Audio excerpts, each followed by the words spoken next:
You may want to turn in your Bible to Psalm 52. We are in February now, and this is our first Sunday. And I like to turn our attention back to the Psalms. Little pieces of poetry. You study like we were in Sunday school this morning, the book of Acts. Just begins somewhere in the middle of it, and you get so far, and you're not at the end of it. But with the Psalms, you can kind of contain them because they each stand alone going through those Psalms. And so I like to preach from them. And on the side, it says the mischief of Doeg. We're going to read about the word mischief in here. But what I title this sermon in my own little notes is Doeg the Bad Egg. Now I'll tell you why I do that. My father taught fifth grade Bible class at Boyd Buchanan School for about 9 years in Chattanooga, Tennessee. And he had so much fun with those fifth graders. And he would throw little funnies into his class like this, like calling Doeg. He'd call him Doeg the Bad Egg. And we would just think that was so funny. But then it would help us remember, wouldn't it? So that was just kind of the way my father would teach. And he's been an effective teacher in doing things like that. Now here's what I want to do before we get into the class. My father's in his 90s. He's 93. He's headed toward 94 in April. And he doesn't get out of the house much. But here's what he's been doing. He's been going through his sermons. And for about 18 years, he put out a little publication, a monthly publication, where he would print 4 or 5 sermons a month and send them out to preachers. And he did this all pretty much his own work, his own expense. He called his little publication The Burning Fire. Every now and then people will come up to him and says, I really did enjoy the burning bush. Well, it wasn't the burning bush, it's the burning fire. Taken from Jeremiah. There was a fire burning within my bones, and I could not forbear, and I must speak. And he's talking about speaking forth God's word. And that's the way Dad felt about what he knew in the Bible. I've just got to preach this. And so he stopped that publication back, I think is in the 1990s, but he kept preparing more sermons. And being in the house, he's dug all those sermons up and pulled over 100 of them together and put out volume 19 of The Burning Fire. Now there's copies of them back there on the table. It's about 100 sermons of his unique manner of teaching and preaching, and he wants this to be gifts, kind of like his home book he did. And so if you want a copy of a little over 100 lessons they're on the table out there in the foyer. You take one. If you know someone else wants one, take 2 and give them one, and I'll replenish them as those go out. But we got these in the mail this week, so that's what that is. So let's talk about Doeg the Bad Egg. Okay, have you ever seen a bad egg? You ever had a bad egg? They're bad, aren't they? So we'll have Doeg the Bad Egg today in the lesson. All right, see, we're already getting attention from some of the children here as we do this. It comes from the inscription of the 52nd Psalm. I've called those inscriptions for years. I think the correct term is superscription because it comes before the Psalm. And a lot of these superscriptions tell us some background to what that Psalm is going to be about. If you look in the King James Version of the Bible, the superscription to the 52nd Psalm reads, to the chief musician, Maskell. That's an untranslated word, but the idea is usually thought of that means there's some kind of instruction here in this psalm. Maskell, a psalm of David when Doeg the Edomite came and told Saul and said to him, David is come to the house of Ahimelech. Daddy used to call him Doeg the Eat-em-up. Okay, Doeg the bad egg and Doeg the Eat-em-up. But that was just the way he would keep us children listening to what story he might tell. We read about Doeg in the book of 1 Samuel. And looking at the story of Doeg prepares us to read what's in this psalm. 1 Samuel chapter 21. One of the great stories in the Bible is the story of David, that shepherd boy. He went out there and killed that giant Goliath and became a great hero in Saul's army. So great that Saul became jealous. Saul wanted to kill David. And David had to flee from Saul. And so David entered this period of life in which he was a fugitive. And this is right at the beginning of that time. Jonathan, Saul's own son, Jonathan comes to David and says, my father's plotting to kill you. You've got to get out of here. And David left in a hurry, and he really wasn't prepared to leave. So he left without provisions. And that's where we come to this story. Then came David to Nob, to Ahimelech the priest. Now Nob was a village of priests. So David is running away and he flees, and as he's fleeing, he goes through this place, this little village of Nob. And Ahimelech, he comes to Ahimelech the priest, and Ahimelech's suspicious. Ahimelech was afraid at the meeting of David and said, why art thou alone and no man with thee? Now there were a few men with David, you're going to see by implication here, but there weren't many. And David's usually traveling with a pretty good army. So what's he doing out here by himself like this? This just doesn't look right. David said to Ahimelech, the priest, the king hath commanded me of business and hath said to me, let no man know anything of the business whereabout I send thee, but what I have commanded thee, and I have appointed my servants to such and such a place. In other words, King Saul sent me on a secret mission, and I can't tell you what I'm doing here. I can't tell you. It's a secret. Well, David is not telling the truth here, and that lie is going to have consequences, as we shall see.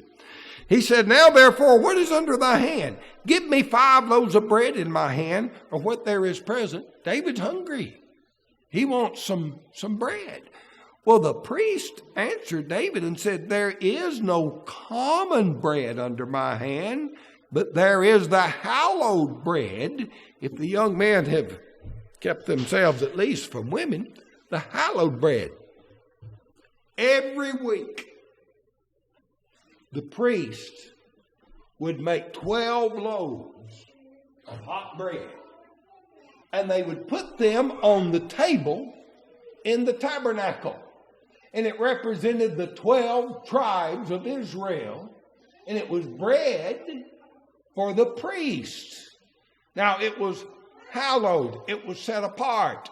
Everyone wasn't supposed to eat that bread, but they look like they're trying to find some way of excuse to let David have this bread. And say, well, the men kept themselves from women. They're kind of holy. They're sort of set apart like that. That really doesn't meet what the Lord had required out of that bread, did it? Going on from that, David answered the priest and said unto him, of a truth, women have been kept from us about these 3 days since I came out, and the vessels of the young men are holy, and the bread is in a manner common, yea, though it were sanctified this day in the vessel. In other words, it's kind of like common bread. It looks like they're trying to make some kind of reason to allow David to take this bread. So the priest gave him hallowed bread. For there was no bread there but the showbread that was taken from before the Lord, and put hot bread in the day when it was taken away. So he gave him the old bread and he put new hot bread out there. It wasn't lawful. People try to use this sometimes, say, well, if you're hungry, you can just make an excuse and just violate God's law because you're hungry. It wasn't lawful.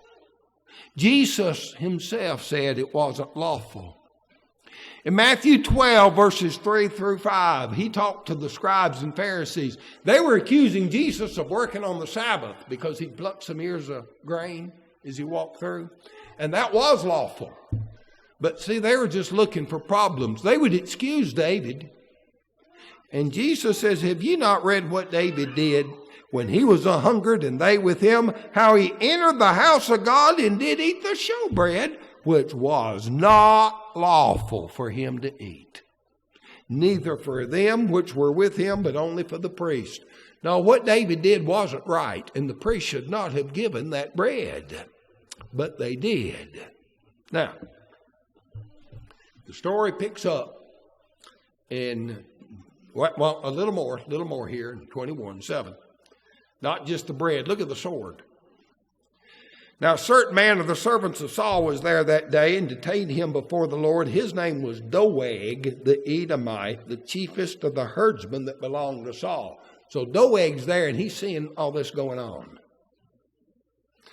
And David said to Ahimelech, is there not here under thine hand spear or sword? Sounds like David went off without any weapons. For I have neither brought my sword nor my weapons with me, because the king's business required haste. And the priest said, the sword of Goliath, the Philistine, whom thou slew in the valley of Elah, behold, it is here wrapped in a cloth behind the ephod. If thou wilt take that, take it, for there is no other save that here. And David said, there's none like it. Give it me. You know, we read about the Excalibur sword of King Arthur. You know, here's a special sword David picked up. It was in a cloth behind the ephod. An ephod was a special garment that the priest would wear. And evidently where they kept those special garments, they'd also kind of kept this sword here as a trophy, wrapped up in a cloth. They said, well, there's Goliath's sword back there. If you want that one, there's none like it. You know, some things are just unique. There's nothing else just like that. I heard a good sermon on that one time. Garland Elkins was preaching this sermon and about how there's nothing like the Lord's church. There's just none like it. It's unique. I know people start all different kind of churches, but that one church that Jesus started, that one's special. That's unique. And he compared it to this sword. Kind of interesting lesson. But let's get into this. There's none like it. David arose and fled that day for fear of Saul. So he's got his bread and he's got his sword.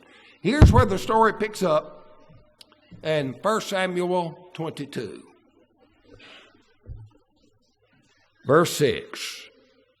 When Saul heard that David was discovered and the men that were with him, now Saul abode in Gibeah under a tree in Ramah, having his spear in his hand, and all his servants were standing about him. Then Saul said to his servants that stood about him, hear now, ye Benjamites, will the son of Jesse give every one of you fields and vineyards and make you all captains of thousands and captains of hundreds? See, Saul was a Benjamite.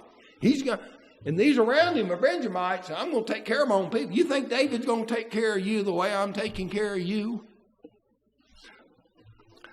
That all of you have conspired against me, and there's none that showeth me that my son hath made a league with the son of Jesse, and there's none of you that is sorry for me. Somehow that just sounds so childish coming from a king, doesn't it? Nobody's sorry for me.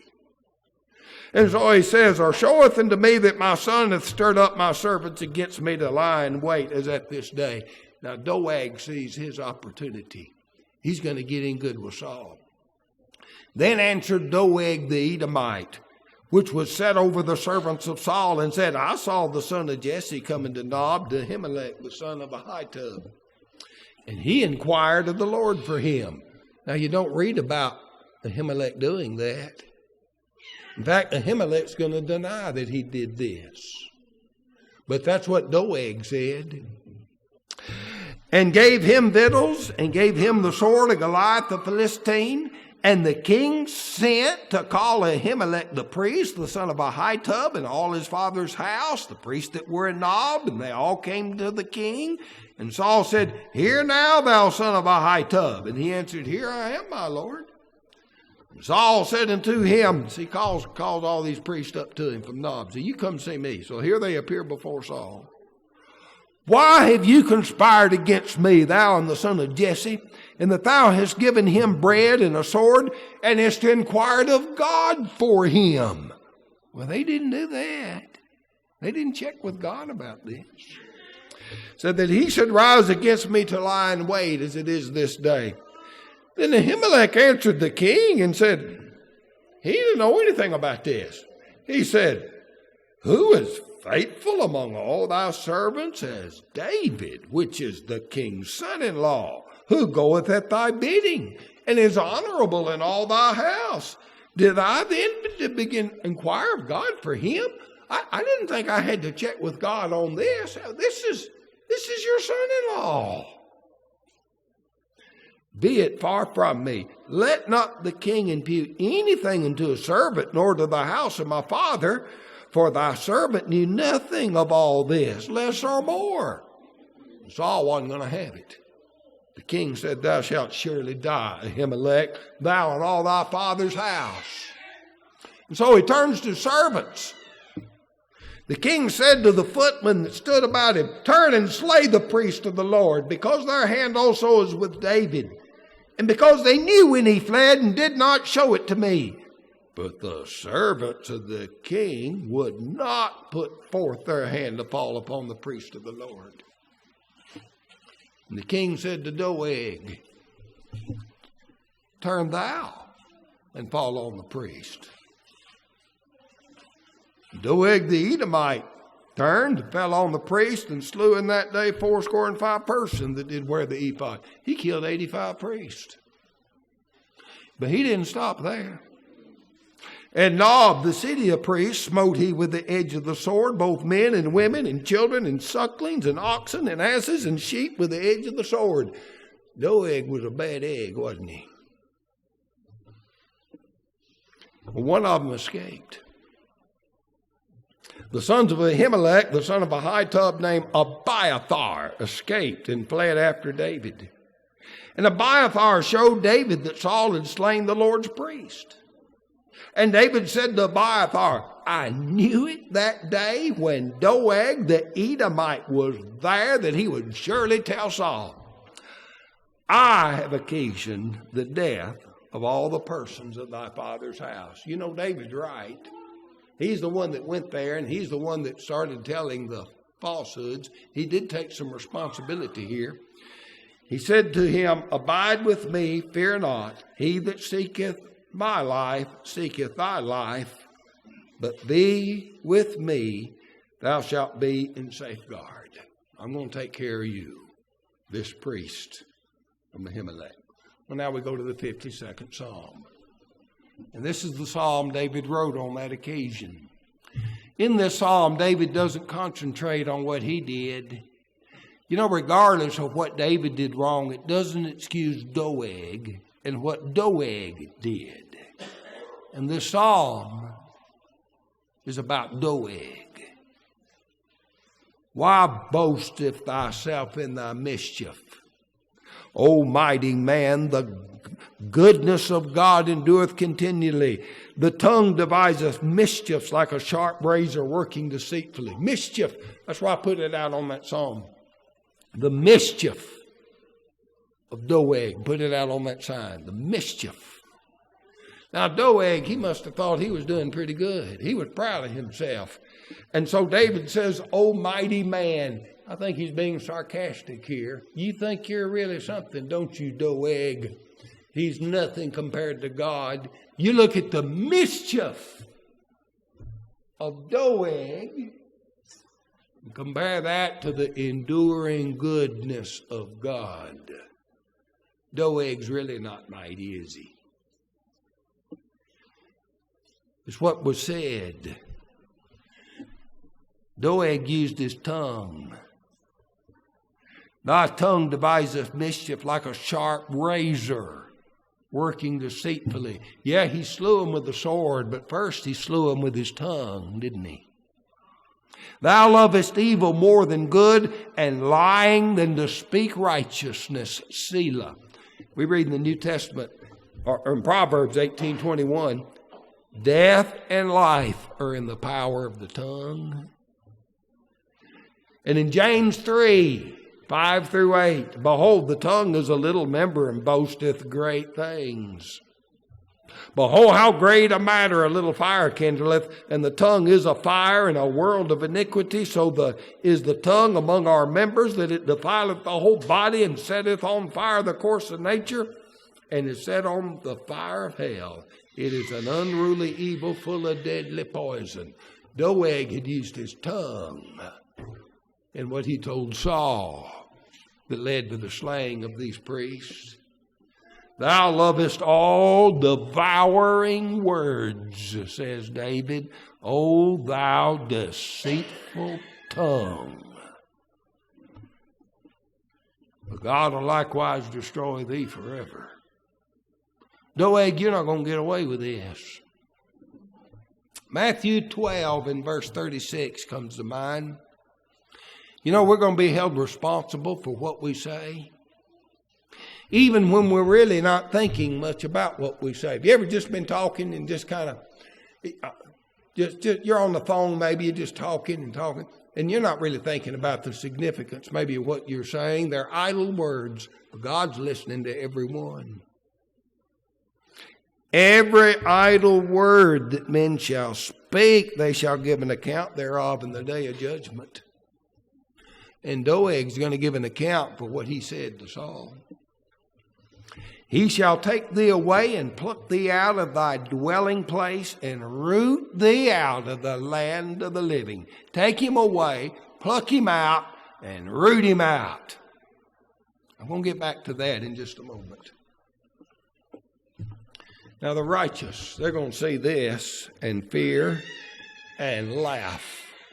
Now it doesn't mean they're going to think it's funny, but they're going to see the irony here, and Doeg got what was coming to him. Doeg, you didn't get away with it, did you? And they're going to say, lo, this man that made not God his strength, but trusted in the abundance of riches, and strengthened himself in his wickedness. Three things Doeg did wrong. He made not God his strength. He was relying on something else. He trusted in the abundance of riches. Maybe he thought, what I could get out of this, that's what will be a benefit for me. And strengthened himself in wickedness.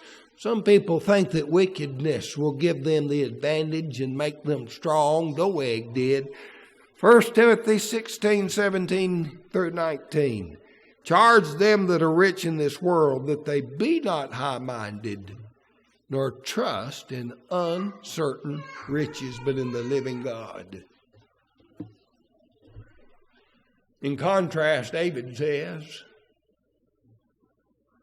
but I'm like a green olive tree in the house of God. As Lori and I walked across the Temple Mount when we were in Jerusalem, that mountain was covered with olive trees. In fact, I reached up and grabbed a few of the little olive leaves and stuck them in my pocket, and later had them, put them in my Bible. The olive leaves. The city of David. One of the prettiest sights that, to me, was we went into the city of David. Now, that's that old city that sat on the edge of that little knob hill with the Kidron Valley here and Gehenna coming this way. And then there was the Temple Mount, and then in Jerusalem proper back up behind it. There was the city of David. And they've got that place where it's a really pleasant place to visit. When you go into the city of David, right through the gate, this is what you see. Isn't that beautiful? Those are olive trees. And those are cyclamen growing out in front of them. I thought, this is such a lovely place. It's kind of like a little park. There's picnic tables out there. And they said, we've ordered pizza, and that's where we're going to eat lunch. And I was looking so forward to sitting there in this beautiful little garden of olive trees. The pizza was delayed, and so we didn't get to eat the pizza there. You know where we ate that pizza? Out in the rain at the dung gate. Well, that wasn't quite so pretty. as this spot was, but we were going to eat it there. But still, it was a lovely spot. I'm like a green olive tree. And look at that. Isn't that beautiful? They're flourishing. They're fruitful. They're enduring. They're desirable. They're useful. That's what David wanted to be in the house of God. He wanted to be prosperous and useful and beneficial. And something that brought glory and beauty to God's house. Doeg, he'll pluck thee out of thy dwelling place and root thee out of the land of the living. You can pluck it out. You ever gone out some plant you don't want? You pluck it out and then you dig up and get the roots out. That's what you're going to do. That's not like that green olive tree that you're going to take care of in the house. Compare thy dwelling place and the house of God. That word dwelling place, Doeg, he's going to pluck you away from your tent. That's what the name dwelling place is referring to. Just a temporary little structure. But the house of God is permanent. I want to be like a green olive tree in the house of God. Then David says, I trust in the mercy of God forever and ever. I'll praise thee forever because thou hast done it. I'll wait on thy name, for it is good before thy saints. Doeg, he's looking at what he can get out of this and material things. But David's talking about three things to do that's right. Don't trust in those riches, trust in God. Praise him forever. Don't strengthen yourself in wickedness. Wait on his name. It is good for the saints. So let's take that maskil, that instruction with us. Let's resolve. We're going to be like green olive trees in the house of the Lord. We're going to be a benefit to the church. That's what we're going to do. We're going to help that make it a place of beauty and a place of goodness and be useful to the Lord's work in his church. We're going to trust in God's mercy. We're going to praise his name. And then we're going to wait on his name. We're going to do what he says and be one of his people. Well, that's the instruction from the Psalm. So interesting, isn't it? This Bible is such an interesting book that gives us these lessons in this beautiful way.